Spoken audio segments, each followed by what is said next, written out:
Subscribe करें और bell दबाएं ताकि कोई खबर रह न जाए।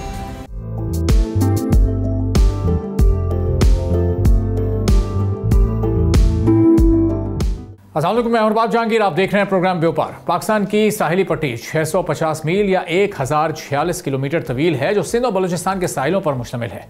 पाकिस्तान इलाकाई और आलमी बहरी मईशत में अहम मकाम पर वाक़ है, जहाँ ब्लू इकॉनमी से फ़ायदा उठाना इख्तियारी नहीं बल्कि एक स्ट्रेटजिक ज़रूरत बन चुकी है। साहिली सयाहत के एतबार से सिंध में कराची का साहिल है, टर्टल बीच है, कुंड मलीर बीच है, इसके अलावा भी और कई ऐसे मकामात हैं, जबकि बलूचिस्तान में गवादर और माड़ा, स्तोला आइलैंड और दीगर भी ऐसे मकामात हैं जो के सयाहों की तवज्जो का मरकज़ बनते हैं। इस वक्त बलूचिस्तान में 6 लाख अफराद माहीगीरी के शोबे से वाबस्ता हैं, जिसमें तकरीबन 82,000 से ज़ायद रजिस्टर हैं। माली साल 2024-25 में कराची पोर्ट से 40 मिलियन मैट्रिक टन से ज़ायद का सामान भेजा गया। पोर्ट कासिम से बैरून मुल्क 33 मिलियन टन से ज़ायद का सामान एक्सपोर्ट हुआ, जबकि गवादर पोर्ट से ताजरों ने 42,505 मिलियन मैट्रिक टन सामान एक्सपोर्ट किया।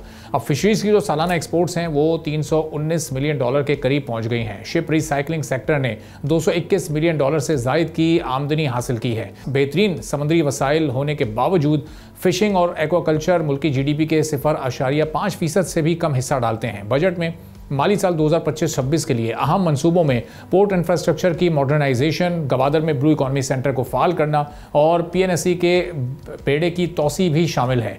सालाना आदाफ में माहीगीरी की बरामदात को $400 मिलियन तक ले जाना भी शामिल है और अब हुकूमत ने अक़वाम मुत्तहिदा के फूड एंड एग्रीकल्चर ऑर्गेनाइजेशन के ताउन से 10 साला फिशरीज एंड एक्वाकल्चर पॉलिसी 2025 से 2035 का ऐलान कर दिया है। इस पॉलिसी के मुताबिक कम प्रोडक्शन करने वाले सेक्टर फिशिंग को प्रमोट करने के लिए एक रोड मैप ज़रूरी है। मुनासिब इंतज़ाम और वैल्यू चेन की तरक्की से इस शोबे को $10 बिलियन तक इक़्तिसादी कदर पैदा करने में मदद मिल सकती है। नई कौमी फिशरीज एंड एक्वाकल्चर पॉलिसी में सरमायाकारी के लिए मुराद माहौलियाती तहफ़्फ़ुज़, ख़वातीन को बाइख्तियार बनाना, आलूदगी पर काबू पाना और महफूज काम के माहौल को फ़रोग़ देना शामिल है।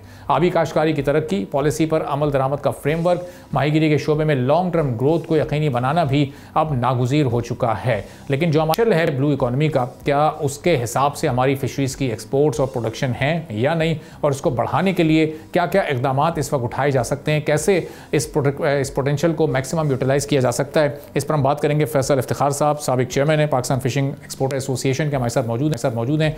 बहुत शुक्रिया फैसल साहब, प्रोग्राम के लिए आपने वक्त निकाला। अभी जो प्रोडक्शन है हमारे फिशिंग सेक्टर की, इसमें हम कैसे इजाफा कर सकते हैं? ये अभी तक हम 300-325 मिलियन के अराउंड मौजूद हैं। क्या ये मुमकिन है कि इसको हम $1-1.5 बिलियन तक भी लेकर जा सकें?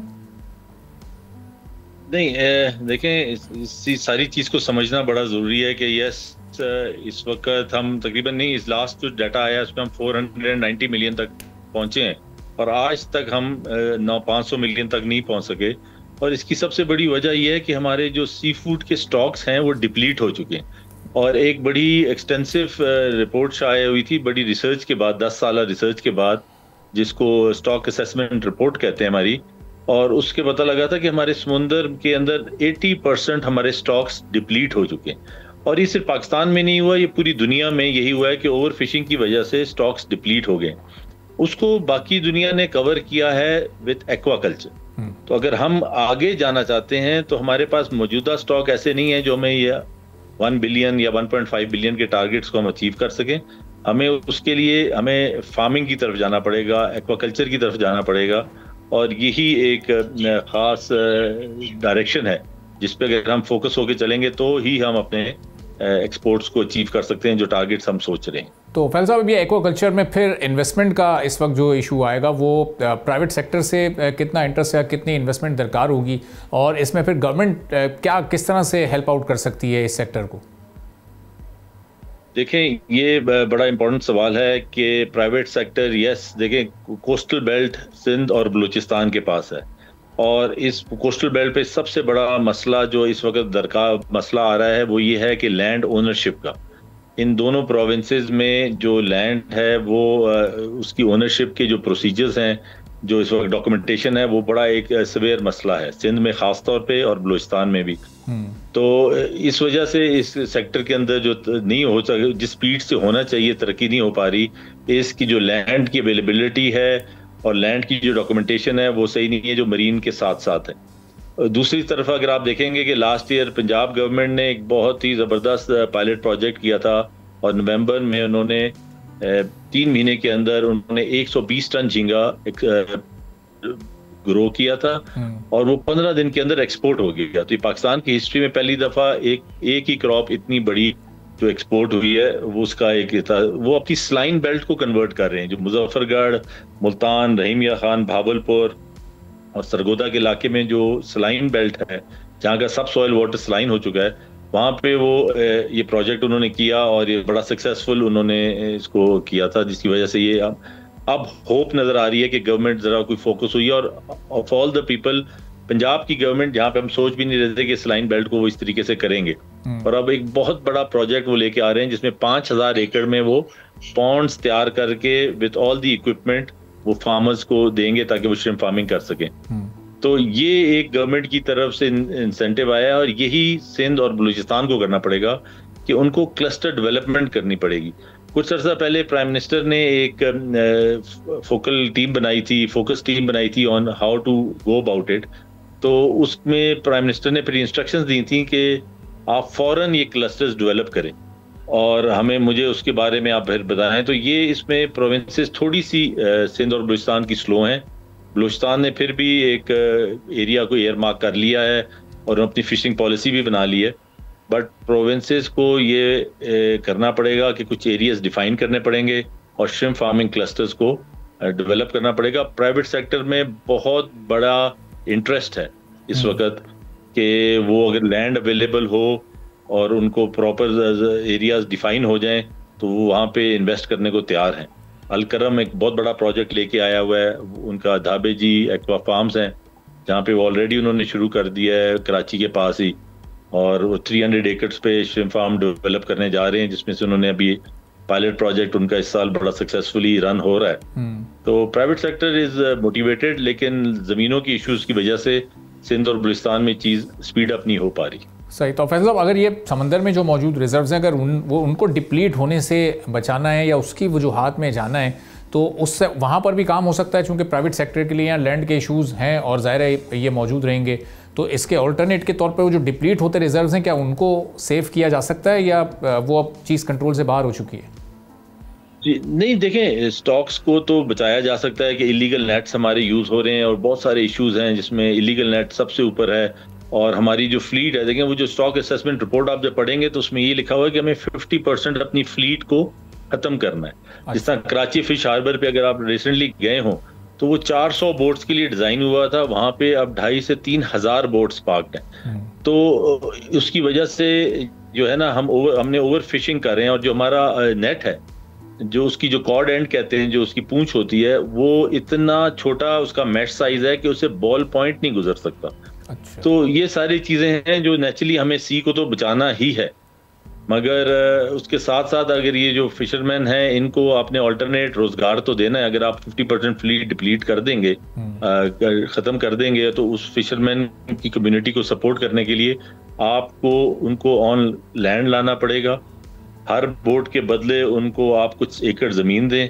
वो अगर सही तरीके से इस प्रोजेक्ट को चलाया जाए तो वो उससे ज्यादा कमाएंगे जो वो अपनी एक बोटिंग वॉयज पे कमाते थे, फिशिंग वॉयज पे, उससे ज्यादा वो कमा सकते हैं 2 एकड़ की जमीन से श्रिम्प फार्मिंग करके। मगर उसमें नेचुरली एक फोकस्ड इंटरवेंशन चाहिए फ्रॉम द गवर्नमेंट। अगर वो सीरियसली करना चाहें तो हम लोगों की जिंदगियां तब्दील कर सकते हैं। तो फैसल साहब, अब ये जो वो तरक्की याफ्ता ममालिक दुनिया के जो जहाँ पर फिशरी की एक्सपोर्ट्स या प्रोडक्शन बहुत ज़्यादा है, वहाँ भी ये समुद्री स्टॉक्स डिप्लीट हो रहे हैं या उनके पास, चूँकि उन्होंने ऐसे पहले मेजर स्टेप्स लिए हुए हैं, तो वहाँ पर सूरत हाल थोड़ी डिफरेंट है? यानी अगर हमें कोई कहीं से इस सिलसिले में कुछ सीखना हो, कोई अडॉप्ट करना हो, कोई पूरा एक्शन प्लान, तो हमें कहाँ देखना चाहिए? कौन से ऐसे ममालिक हैं कि उनसे हम थोड़ा सा इसमें ज़रा गाइडेंस ले सकते हैं? देखें, लीडिंग ममालिक जो हैं एक्वाकल्चर में, वो चाइना है, वियतनाम है, इंडिया है, इंडोनेशिया है, इक्वाडोर है और इस तरह के ये मुल्क हैं। लेकिन आपकी बात मैं आपको बताऊं कि ये जो समुद्र डिप्लीट उन सब के हुए, अच्छा, और जो उनकी एक्सपोर्ट्स बढ़ रही हैं, जिस तरह 10 साल में इंडिया ने 1 बिलियन से 10 बिलियन US डॉलर का टारगेट अचीव किया, ये वियतनाम 8 बिलियन के ऊपर इस वक्त खड़ा हुआ है, इक्वाडोर जो है 12 बिलियन पे है। तो ये सी से नहीं आ रहा, ये मटीरियल सारा, ये सब ने श्रिम्प फार्मिंग की है, एक्वाकल्चर की है। क्योंकि उनके भी डिप्लीट हो गए। इवन जापान जैसे, जिसको हम बड़ा सोफिस्टिकेटेड मुल्क समझते हैं, उनकी सी भी डिप्लीट हो चुकी है। यूरोप की सारी सीज, कई कॉड फिश और कई ऐसी चीजें जो 100% डिप्लीट हो चुकी हैं। तो इसलिए उन सब ने जो है अपनी ग्रोथ के लिए फार्मिंग ही की है। तो जिन जिन कंट्रीज का आप देखेंगे कि ये 10-12 बिलियन डॉलर्स का एक्सपोर्ट है, वो 100% फार्मिंग की वजह से। अच्छा। और उसमें मेन प्रोडक्ट जो है श्रिम्प फार्म है। अच्छा, तो अब ये ज़ाहिर है ब्लू इकोनॉमी के जो और दीगर सेक्टर्स हैं, चूँकि ये तो एक बहुत ही वसी सेक्टर है और एक्सपेक्टेशन ये है कि इस ब्लू इकोनॉमी से पाकिस्तान अपने लिए अरबों डॉलर्स का रेवेन्यू जमा कर सकता है और कमा सकता है। तो अब ये दीगर सेक्टर्स का भी फिशिंग की तरह इसी तरह बुरा हाल है, या ये जो अब हुकूमत ने एक पॉलिसी लॉन्च की है, हुकूमत का थोड़ा सा फोकस पिछले कुछ अरसे में नज़र आया है, तो इससे सूरत हाल कुछ बेहतर हो सकती है इस सेक्टर में? देखें, ये गाइडलाइंस बहुत ही ज़्यादा ज़रूरी होती हैं कि अगर हमारे पास 70-80 साल से फिशिंग पॉलिसी ही नहीं थी, फिशरीज एंड एक्वाकल्चर पॉलिसी ही नहीं थी, तो आपको गाइडलाइंस प्रोवाइड करना तो गवर्नमेंट का ही काम है। और इस दफ़ा मैं देख रहा हूँ कि बड़े अरसे से ये जो अभी रिसेंटली जो मिनिस्टर साहब हैं for ministry of maritime affairs, उन्होंने बहुत ही ज़्यादा प्रोएक्टिव रोल अदा किया है और ये पॉलिसी बड़ी रिकॉर्ड टाइम में ये अपने फाइनल मराहिल की तरफ आ रही है। अभी तो मेरा फर्स्ट या सेकंड ड्राफ्ट ही आउट हुआ है, but I think with in few weeks final draft भी सामने आ जाएगा और अप्रूवल की तरफ चला जाएगा। तो ये एक बहुत ही खुश अहन एक इकदाम है, बिकॉज आज से पहले किसी ने ये सोचा नहीं, क्योंकि एक आपको रोड मैप मिल जाता है। और इंटरेस्टिंग आपको बताऊं कि बाकी सेक्टर्स के मुकाबले में हमारा अभी पंजाब में एक्वाकल्चर हुआ नहीं था, अभी प्रोजेक्ट ही चल रहा था। तो एक नेशनल रेजिड्यू कंट्रोल पॉलिसी थी जो बड़ी जरूरी है एक्सपोर्ट की प्रोडक्ट को, फार्म प्रोडक्ट को एक्सपोर्ट करने के लिए इंटरनेशनल मार्केट में। तो पाकिस्तान की हिस्ट्री में प्रोबेबली पहली दफा हुआ है कि वो लॉ पहले बन गया और टाइमली बन गया और सारे फार्म्स की रजिस्ट्रेशन प्रोविंसेस ने कर ली, जो एक्सपोर्ट करने वाले थे, जो हैचरीज सीड प्रोड्यूस कर रही थी, जो कंपनीज फीड प्रोड्यूस कर रही थी, जो बड़ा ये ट्रेसेबिलिटी के लिए इंटरनेशनली बड़ा इम्पॉर्टेंट एस्पेक्ट था कि एक्वाकल्चर प्रोडक्ट इन सारी चीज़ों के बाद ही एक्सपोर्ट हो सकती है। तो ये इतने स्मूथली हुआ ये सब कुछ, क्योंकि ये सारा प्रोएक्टिव रोल अदा किया मिनिस्ट्री ऑफ मैरीटाइम अफेयर्स ने, मरीन फिशरीज डिपार्टमेंट में और प्रोविंसेस के जो डिपार्टमेंट्स थे फिशरीज के, कि उनकी इतनी अच्छी कोहेजन थी, इतने स्मूथली ये सारा हुआ कि उनके पायलट प्रोजेक्ट की जो क्रॉप थी वो 15 सेकंड में ऑक्शन हुई, सारा माल एक्सपोर्टर ने खरीदा और 15 दिन के अंदर एक्सपोर्ट भी हो गया। सही। तो अगर गवर्नमेंट फोकस्ड रहे तो बहुत ही अच्छे रिजल्ट्स हासिल किए जा सकते। तो फैसल साहब, ये इस आइडियल पॉलिसी और इस आइडियल रोड मैप के साथ जो मैक्सिमम पोटेंशियल है उसको हम यूटिलाइज करें तो ये नंबर हमारा कहाँ तक जा सकता है? ऐसे फिशिंग सेक्टर कोई अगर हम लें तो ये 300-400 मिलियन डॉलर से बढ़कर फिर इसको हम डबल कर सकते हैं आफ्टर 4-5 साल के बाद?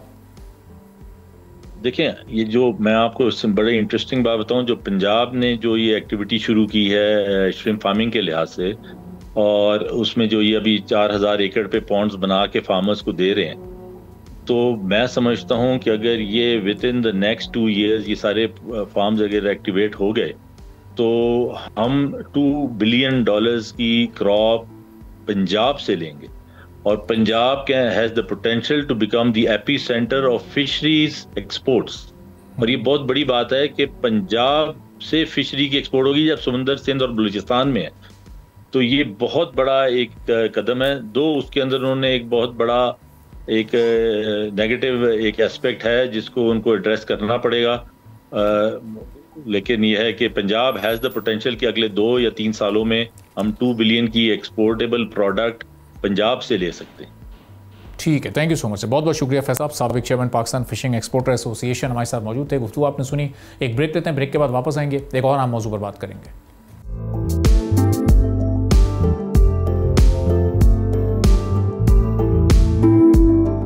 एक बार फिर आपको प्रोग्राम में खुशामदीद कहेंगे। इस नए साल के आगाज़ में हुकूमत की जानिब से 5 साला इक़्तिसादी तरक्की का मंसूबा यानी उड़ान पाकिस्तान लॉन्च किया गया था, जो 5 E's पर मुश्तमिल है, जिसमें एक्सपोर्ट्स है, ई पाकिस्तान है, environment, food and water security है, एनर्जी इंफ्रास्ट्रक्चर और इक्विटी एथिक्स है, और इसके साथ साथ एम्पावरमेंट भी शामिल है। अब इसके 6 माह मुकम्मल हो चुके हैं, यानी 10% टाइम इसका गुजर चुका है। उड़ान पाकिस्तान के जो अहदाफ हैं वो अगले 5 साल और फिर 10 साल के लिए तय किए गए, यानी 2035 तक पाकिस्तान की मईशत को $1 खरब और 2047 तक $3 खरब तक पहुंचाना है। IT, मैन्युफैक्चरिंग, ज़राअत, मादनियात, अफरादी क़ुव्वत और ब्लू इकॉनमी पर तवज्जो मरकूज करते हुए सालाना $60 अरब की एक्सपोर्ट, छोटे कारोबार और एंटरप्रेन्योरशिप का फरोग, ई पाकिस्तान फ्रीलांसिंग इंडस्ट्री और इंफॉर्मेशन एंड कम्युनिकेशन टेक्नोलॉजी को $5 अरब तक पहुंचाने और सालाना 2 लाख IT ग्रेजुएट्स की तैयारी भी इस पूरे प्लान में शामिल है। माली साल 2023-24 में $30.6 बिलियन रहने वाली तिजारती सामान की एक्सपोर्ट्स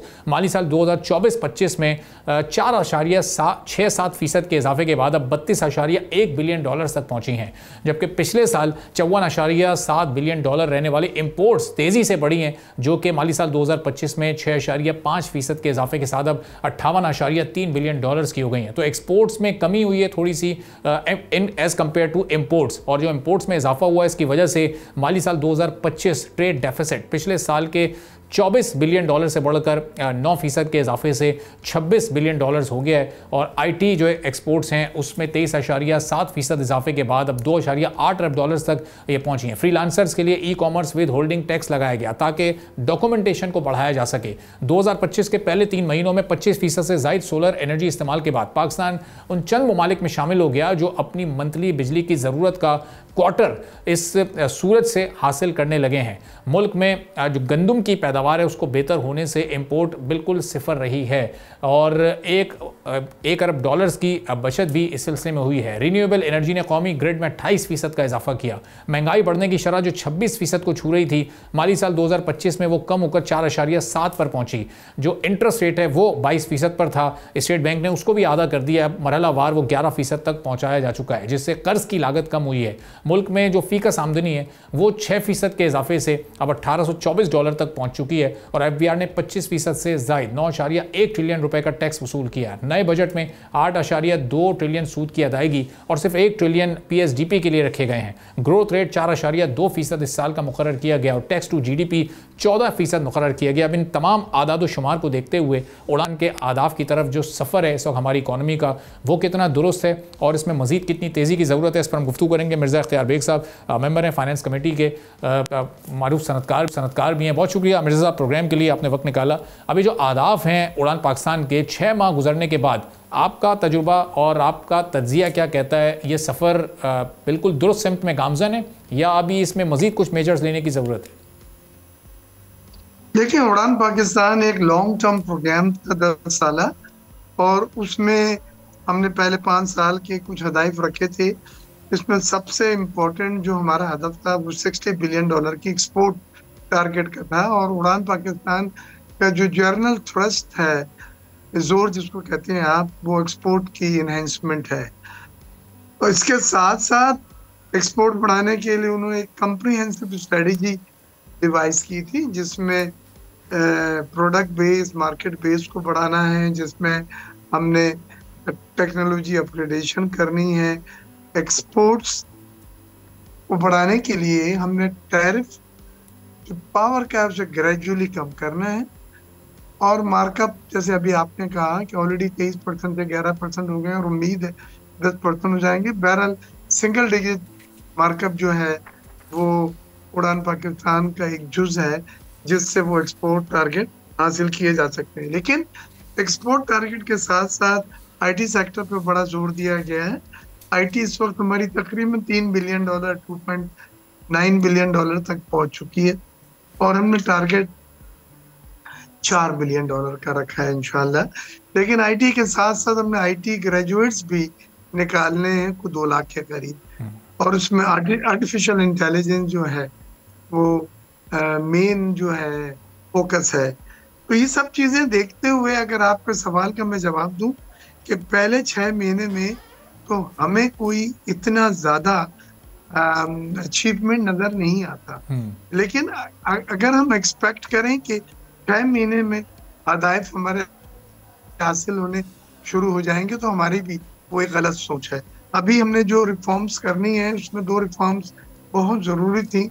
एक एनर्जी सेक्टर के रिफॉर्म जो आपके और मुझसे पहले जो पैनलिस्ट थे उन्होंने बतलाया, कि इसमें हमने बड़ा कंफ्यूज कर दिया कौम को भी, सनतकारों को भी, सार्फिन को भी। हमारी पॉलिसी एक तरफ तो मुतबादल तवानाई की है, जिसमें हम कार्बन का एमिशन कम से कम करेंगे, और उसके लिए हम कार्बन लीवे भी लगा रहे हैं। क्लाइमेट फाइनेंसिंग भी हम दुनिया से ले रहे हैं ताकि अपने मुल्क में क्लाइमेट फाइनेंसिंग को फरोग दें। लेकिन आप सोलर पैनल के ऊपर जीएसटी लगाने जा रहे हैं। मैं स्टैंडिंग कमेटी फाइनेंस, रेवेन्यू और कॉमर्स की स्टैंडिंग कमेटी दोनों को मैं रिप्रेजेंट करता हूँ, मेंबर नेशनल असेंबली होते हुए, और वहाँ पे हमने इस बात पे शदीद एतराज़ किया। बिलावल साहब ने भी मुल्क से बाहर थे, इस पर एतराज़ किया, और बड़ी मुश्किल से हम 18% के सेल टैक्स को 10% पे लाया, हम ला सके हैं। तो लेकिन ज्यादा इम्पोर्टेंट चीज जो है वो ये है कि पॉलिसियों में तजाद जो है हमें नजर आता है। एक तरफ आप नेट मीटरिंग खत्म करने जा रहे हैं, एक तरफ वो गरीब लोग जिन्होंने सरमायाकारी करके छोटी छोटी चीजें बेच के या उधार लेके सोलर पैनल लगाए थे और वो 27 रुपए बिजली दे रहे थे कि इलेक्ट्रिक या दूसरी डिस्कोस को, वो अब आप कम करके 10 रुपए पे लाना चाहते हैं। आप ही उनका रिपेमेंट पीरियड भी डिसाइड कर रहे हैं कि 10 साल में अपने पैसों की जो रिटर्न है वो आप उस पर कैलकुलेट करें। तो भाई पैसे मेरे, सरमायाकारी मेरी, इन्वेस्टमेंट रिटर्न आप डिसाइड करेंगे। तो ये बड़ी तजाद की बातें हैं। बहरहाल हमने इन चीज़ों को उठाया है, और जो चीज़ मैं बतलाना चाहूँगा जिससे एक्सपोर्ट मुतासिर होगी वो ये है कि आपने कैप्टिव पावर जनरेटिंग यूनिट को बंद कर दिया है। आपने उससे गैस की कीमत इतनी बढ़ा दी है कि अब लोग उसको अफोर्ड नहीं कर सकेंगे। लिहाजा पावर के ऊपर वो कहते हैं आप जाएं, नेशनल ग्रिड पे जाएं। भाई क्यों जाएं? इसलिए जाएं कि हमारे पास एक्सेस पावर है। 8000 हमारे मेगावाट बिजली पड़ी है और 2000 हमारे पास इजाफी बिजली है जो हम ट्रांसमिट नहीं कर सकते क्योंकि हमारे पास टीएनडी सिस्टम, ट्रांसमिशन और डिस्ट्रीब्यूशन सिस्टम नहीं है।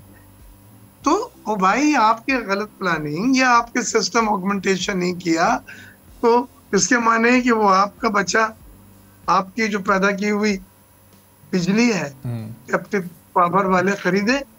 तो ये तमाम चीजें बहुत कंफ्यूजन क्रिएट कर, इस पे हमने बड़ी बात की है कि वाज़ेह पॉलिसी हो। कैप्टिव पावर पे तो वो नहीं माने, हालांकि मैंने ये सीएम हाउस में तीनों फेडरल मिनिस्टर के साथ, नवीद कमर साहब मेरे साथ थे, बहस की कि ये कैप्टिव पावर अरबों रुपए के प्लांट आप जाया कर देंगे, ये एकदम से ना करें, कुछ टाइम दें। लेकिन उन्होंने कहा कि नहीं, IMF की ये कंडीशन है और ये इसमें कोई वेवर नहीं है, यानी इसमें कोई एग्जम्पशन नहीं है। तो इस तरह की चीजें जब आ जाती हैं तो वो बड़ा तजाद पैदा होता है। ऑलरेडी हम देख रहे हैं कि एक्सपोर्ट्स तो मुतासिर होना शुरू हो गए, यानी जनवरी में ये अनाउंसमेंट होती है, दिसंबर के लास्ट डे उड़ान पाकिस्तान की, और 3 महीने के बाद ही हम देखते हैं अप्रैल, मई और उसके बाद ये जून, तीनों महीने लगातार हमारी एक्सपोर्ट के फिगर्स डिक्लाइनिंग है, नीचे की तरफ जा रहे हैं। तो ये तो हमें तो एक्सपोर्ट को बढ़ाना था। ये 32 अरब डॉलर जो इस साल का फिगर है, ये 36-37 होता तो अगले साल हम 40 को टारगेट करते। ये तो अभी हम 32 पर आकर स्टक हो गए।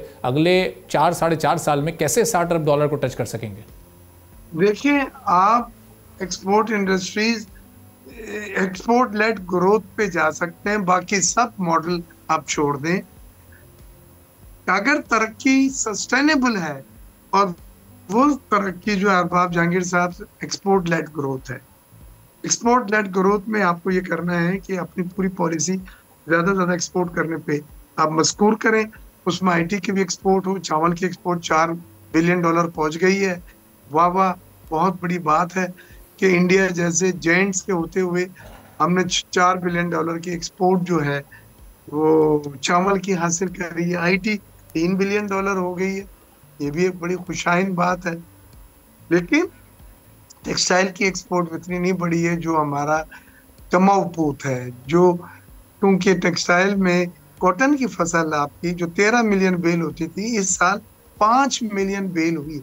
मुझे बोलते हुए शर्म आता है कि आधे से भी कम। और उसकी वजह यह है कि कॉटन के एरिया को आपने शुगर केन उगाने के लिए दे दिया, वहाँ पे वीट के फार्मर्स को आपने पैसे नहीं दिए, वीट 20 साल मुतासिर हुआ। और इस पर मिर्जा साहब जो फार्मर्स का रिएक्शन है वो कह रहे हैं कि अब हम नेक्स्ट ईयर से तो इसकी प्रोडक्शन को और कम कर देंगे, चूंकि जाहिर है वो नुकसान उन्हें उस लेवल का हो रहा है, तो वो अब उनका इंटरेस्ट भी इसमें खत्म होता जा रहा है, तो ये तो और ज्यादा हम डिजास्टर की तरफ जा रहे हैं। कल्टीवेशन एरिया इस बार बहुत कम किया है, क्योंकि वो हुकूमत का बच्चा गोद में लिए बैठे हैं, जिसकी ना उन्होंने सपोर्ट प्राइस दी और ना इसको लेने की कोशिश करा, और बाकी चीज़ों में इनकी पॉलिसी में बिला तसल्सल पॉलिसी है, नॉन कंसिस्टेंट पॉलिसी है। शुगर को एक्सपोर्ट अलाउ कर देते हैं, फिर पता चलता है कि आपकी शॉर्टफॉल है तो आप इंपोर्ट अलाउ कर देते हैं जो महंगी आता है। तो ये चीज़ें मैं ये समझता हूँ पॉलिसियों का अदम तसल्सल है। आपकी consistent policy, long term policy based on data और करेक्ट डेटा हो, और एनर्जी में रिफॉर्म अगर आप ला रहे हैं तो जो हमारी स्ट्रेंथ है, जो गैस थी हमारी नेचुरल गैस, अब आप उससे हमें बिल्कुल निकाल देना चाहते हैं। आप ये कहते हैं गैस क्योंकि कम हो रही है, डिप्लीट हो रही है, लिहाजा आप इसको छोड़ दें, आप पावर लें, हम पावर सस्ता कर देते हैं। और आपने करा भी और करने का वादा भी किया। लेकिन भाई जिसने अरबों रुपए मैंने अपनी इंडस्ट्रीज में 10, 15, 20 मेगावाट जो लगाया हुआ है जी, और उससे मैं बॉयलर के लिए स्टीम भी ले रहा हूँ हीट रिकवरी करके, वो सब छोड़ के मुल्की मोहब्बत में, ये आपकी गलती की बुनियाद पे आप चाहते हैं कि मैं नेशनल ग्रिड पे बिजली पे चले जाऊं, और जहां मुझे अनकंसिस्टेंट बिजली मिलेगी, जहां मुझे लोड शेडिंग का भी डर है, खौफ है, जहां मुझे जो जर्क्स पड़ते हैं और हमारे कार्ड कंप्यूटर के उड़ जाते हैं, वो भी कहानी फिर होनी है और हाय हमें करना है। तो इस तरह की पॉलिसियां एक्सपोर्ट अरबाब जहांगीर साहब नहीं बढ़ा सकेंगी। आपको एक्सपोर्ट बढ़ाने के लिए पॉलिसियां फैसिलिटेट करें जो एक्सपोर्ट ओरिएंटेड हो, आपकी एनर्जी की कॉस्ट कम हो, आपकी पावर की कॉस्ट कम हो, आपकी कंसिस्टेंट सप्लाई बिजली की आप जी को अगर मिलती है आगे चल के इस प्राइस पे, आप अभी जो बिटकॉइन वालों को देने के लिए तैयार है 8 सेंट्स में बिजली 2000 मेगावाट, और अपनी इंडस्ट्री को दे दें जो लगी हुई है, जिसमें सरमायाकारी हुई है। All they have to do कि सस्ती बिजली लेके मुकाबलती बन के एक्सपोर्ट करें। सही है ना जी। तो ये सब चीजें हैं, इस मैं सैडिस्ट नहीं हूँ, मैं बुराई नहीं कर रहा हुकूमत की, बहुत सारी चीजें अच्छी भी हुई हैं, लेकिन ये जो बुनियादी चीजें हैं, जो उड़ान पाकिस्तान से जिनका बराह रास्त ताल्लुक है, जो आपका मौजू है, जो आपका मुझसे सवाल है, तो मुझे अपने जवाब देने के लिए इन चीजों की जस्टिफिकेशन आपको देनी होगी कि ये वो इरिटेंट है, ये वो कोताहियां या खराबियां हैं जिसकी वजह से हमारी एक्सपोर्ट जो है बिल्कुल मुतासिर हो। बहुत बहुत शुक्रिया मिर्जा इख्तियार बेग साहब, मेंबर फाइनेंस सनतकार हमारे साथ मौजूद थे। गुफ्तगू आपने सुनी, एक छोटा सा ब्रेक लेते हैं, ब्रेक के बाद वापस आएंगे, एक और अहम मौजू पर बात करेंगे।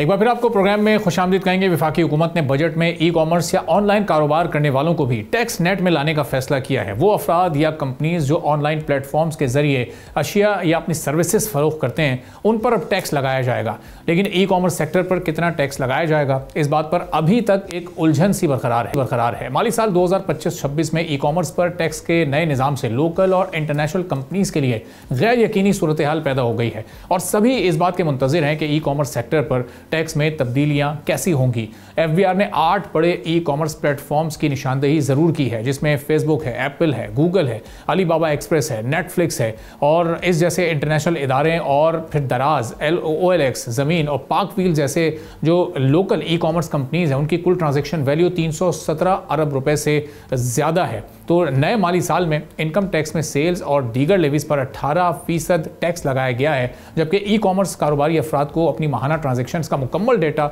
और टैक्स रिपोर्ट मुतल्लिका इदारों को जमा करवानी होगी। अब ऑनलाइन किसी भी चीज़ या सर्विसेज की खरीदारी पर भी 18% GST आयद कर दिया गया है। ई कॉमर्स सेक्टर और कोरियर कंपनीज नए कानून को समझना चाहती हैं, लेकिन FBR ऑफिशियल वेबसाइट पर अभी भी कोई नया कानून मौजूद ही नहीं है। पाकिस्तान ई कॉमर्स एसोसिएशन के मुताबिक नए टैक्स से प्रॉफिट मार्जिन कम हो जाएगा और सार्फिन पर मजीद बोझ पड़ेगा।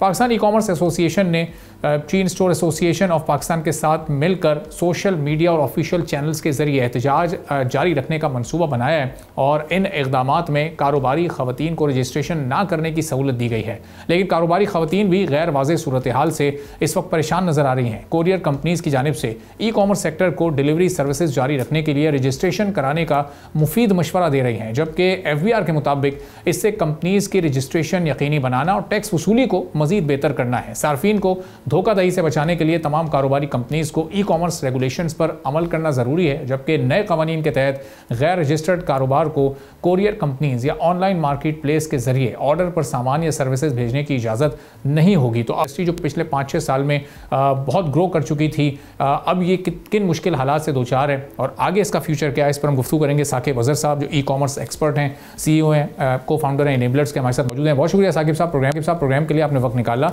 अब चाहे 4-5 साल में जिस तरह रेवेन्यू इस पूरे सेक्टर में बढ़ा है, अब टैक्स नेट में लाने के बाद, ये तजवीज़ आने के बाद, एक तो जो सूरत हाल गैर वाज़ेह वो अपनी जगह पर, मुश्किलात और चैलेंजेस क्या क्या हो जाएंगे आपकी इस इंडस्ट्री के लिए?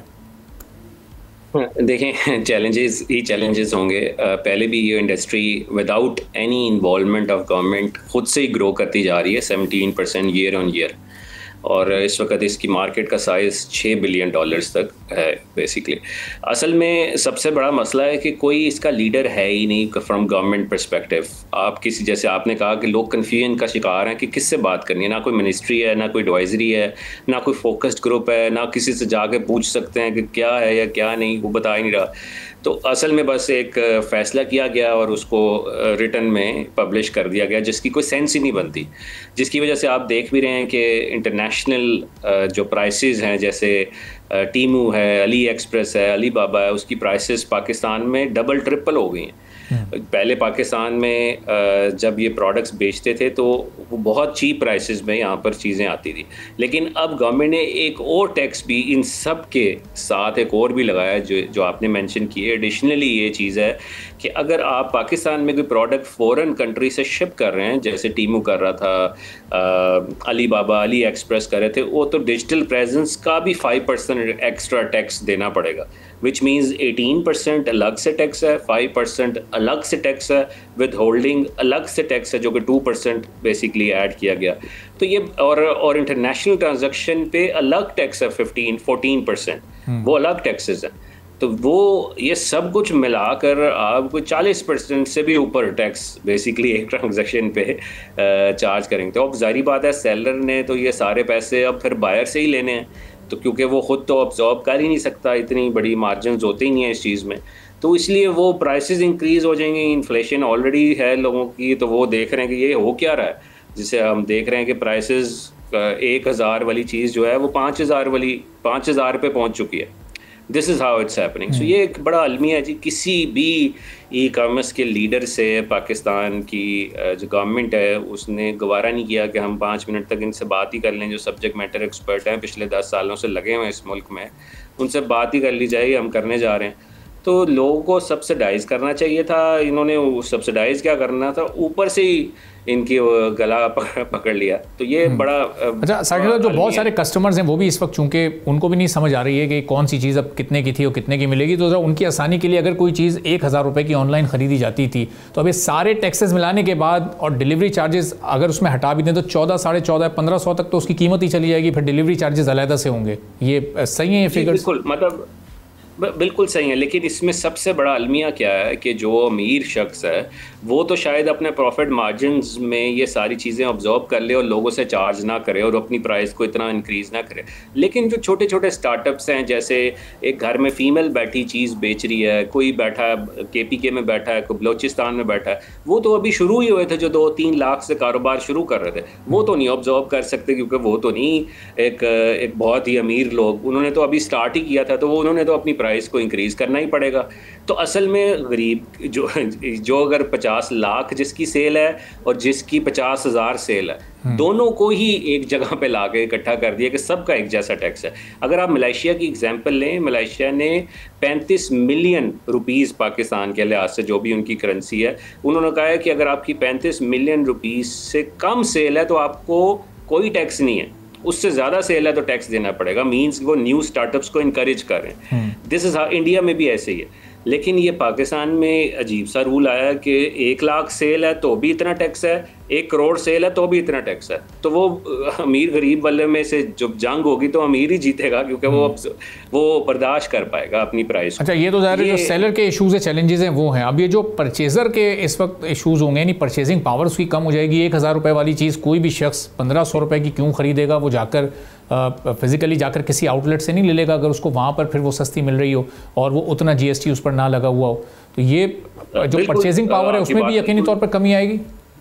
बिल्कुल जी, बिल्कुल। आपकी बात मैं 100% सेकंड करता हूँ। जैसे हमने देखा कि $6 बिलियन पे जो मार्केट पहुंची, इसीलिए पहुंची कि लोगों ने ऑनलाइन चीज़ें सस्ती मिलती थी और एक एक्सेस होती थी और वो आसानी से घर आ जाती थी। लेकिन अब ऐसा नहीं होगा, तो ये इंडस्ट्री रुक जाएगी, क्योंकि लोगों की बाइंग पावर इतनी नहीं है कि वो इतनी महंगी चीज़ें खरीद सके पाकिस्तान में, क्योंकि लोगों ने अपनी प्राइसिंग इंक्रीज़ करनी है अपने मार्जिनस के लिए।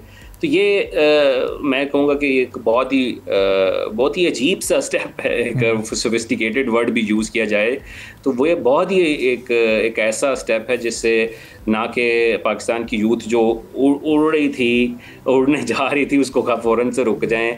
आपने बाइंग भी नहीं करनी, क्योंकि आपके पास अफोर्डेबिलिटी के इशू हैं, इन्फ्लेशन इंक्रीज़ होगी ऑब्वियसली, इस पे नो डाउट अबाउट इट। तो ये इस चीज़ को रिवर्स होना चाहिए, इसको जितनी जल्दी हो सके इस टैक्सेस को वापस लेना चाहिए। टैक्सेस हम नहीं कहते कि टैक्सेस लगाना नहीं चाहिए, असल में आप अगर लगाने भी हैं तो ग्रेजुअली लगाएं। कोई 1 साल में कुछ लगाएं, दूसरे साल कुछ लगाएं, तीसरे, और फिर साथ साथ फैसिलिटीज़ भी दें। फैसिलिटीज़ भी कोई नहीं है, आप खुद देख लें यहाँ पे माइक्रोसॉफ्ट जैसी कंपनीज जो कितने साल काम करने के भी पाकिस्तान से जा रही है, क्योंकि पॉलिसी ऐसी नहीं है। ये नहीं है कि policies user friendly, business friendly होनी चाहिए ताकि इनकरेज किया जाए बिजनेसेस को और वो एम्प्लॉयमेंट क्रिएट करें। असल में तो ये पॉलिसी होनी चाहिए, वो अनफॉर्चुनेटली उसकी तरफ फोकस कम है as compared to other priorities जो हम देखते हैं। साकिब साहब, ये जो गवर्नमेंट की भी बड़ी स्मार्ट स्ट्रेटजीज़ होती हैं, जहाँ 10% टैक्स आयद इंप्लीमेंट करना होता है, वो उसको 18-20 पे जाके अनाउंस करते हैं ताकि बार्गेनिंग के बाद वो 10% तो इम्प्लीमेंट हो ही जाए, जैसे अभी हमने सोलर इंडस्ट्री के साथ देखा। तो अब ये आपकी इंडस्ट्री के साथ भी 10% एक्सेप्टेबल है या कोई बातचीत होती है इसका, यानी कोई वे आउट निकल सकता है इस मसले का, या फिर आप लोग की डिमांड है कि ज़ाहिर एक आइडियल सिचुएशन में बिल्कुल ही इसको ज़ीरो कर दिया जाए? देखें, टैक्सेस पे करना तो हमेशा अच्छे मुआशरे टैक्सेस पे करते हैं, लेकिन असल मसला है कि उसके अगेंस्ट फैसिलिटी क्या दी जा रही है। कोई फैसिलिटी ही नहीं है। आप मुझे एक नाम ले दें यहाँ पर पाकिस्तान में जो कि इस वक्त इंटरनेशनल प्लेटफॉर्म्स मौजूद हो। 216 मुल्क हैं इस दुनिया में, 216 में से 200 मुल्कों में पेपॉल है। 15 मुल्क नहीं है दुनिया में जहाँ पाकिस्तान भी मौजूद है, जहाँ पेपॉल नहीं है। 162वें नंबर पे हमारा इंटरनेट की स्पीड है 215 मुल्कों में से। तो ये बेसिक चीज़ें तो ठीक करें, बाद में ये टैक्सेस की बीमार हो, क्योंकि असल में तो पहले तो बेसिक राइट होने चाहिए। ना यहाँ स्ट्राइप चलता है, ना ईबे चलता है, ना यहाँ पे अकाउंट्स बनते हैं, बाहर कंपनियाँ रजिस्टर्ड करके काम करने पड़ते हैं, ना कोई फोकस ग्रुप है, ना यहाँ पे किसी का ऑफिस आता है तो वो भी चला जाता है। तो असल में तो ये फैसिलिटी करनी है, एक माहौल एनवायरनमेंट क्रिएट करना है, उसके बाद ज़रूर टैक्सेस भी लगाएं, अच्छी बात है, आपने क्योंकि कलेक्ट करना है, आपने फैसिलिटी दे रहे हैं। असल में मसला तो ये आता है कि इसके अगेंस्ट आम आदमी को मिल क्या रहा है। असल तो ये सवाल है जो कि इसका आंसर शायद ही किसी के पास है। ठीक है, बहुत बहुत शुक्रिया साकिब अजहर साहब, कॉमर्स एक्सपर्ट हमारे साथ मौजूद थे। गुफ्तगू आपने सुनी, इसी के साथ नाज़रीन आज के प्रोग्राम से इजाज़त दीजिए। अल्लाह हाफ़िज़।